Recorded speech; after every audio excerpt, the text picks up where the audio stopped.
खुलुमबाय BTR news चेनेलाव गासैखौबो बरायबाय। आंनि चेनेलखौ साबस्क्राइब खालायाखैबा साबस्क्राइब खालायदो आरो बे खाथिनि बेल आइकन बेलखौबो थुनानै होदो जाहाथे गोदान गोदान भिडिअ होबानो सिगांग्रो नटिफिकेसन सौहैनाय बायदि।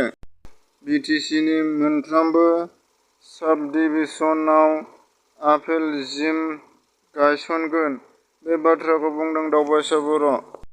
जुब-जुब अखा हानायनि जुनै गोबां जायगायावनो न'-बां, बारि बागान, धोन-सम्फथि खहा जादों। बे समाव दैबानानि जाउनाव चिरां जिल्लानि सिङाव थानाय बिजिनि ओनसोलाव रिलिफ केम्पआव थानाय दैमुगुरि आरो हारगाव गामियाव गं 73 सो दुखुथिया नखरखौ मैया बि टि आरनि गाहाय मावफुं सोद्रोमा प्रमद बर' बिथाङा नायगिदिंदों आरो बिथांमोननो थाबैनो मोजां राहा लानाय जागोन होननानै बिथाङा मैया गावनि अफिसियेल फेसबुक पेजनि गेजेरजों फोरमायथिदों।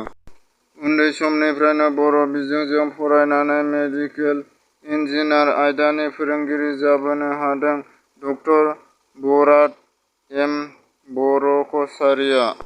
7 साननि हाबाफारि लानानै भारतनि मिरु रैखाथि हान्जानि थिसननो बर' लाइमोनफोरखौ फोरोंथाय बादा खुंनाय मैया थुंगेयो।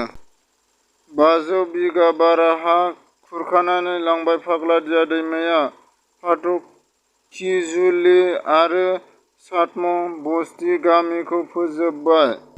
जिखि सरकारानो फैयाथों मानो आइ दैमानि हा खुरखानायखौ होबथानो गोख्रों प्रटेक्सन खालामनांगौ बे बाथ्राखौ बुंदों मिरु एबसुनि आफादगिरि दिपेन बर' बिथाङा।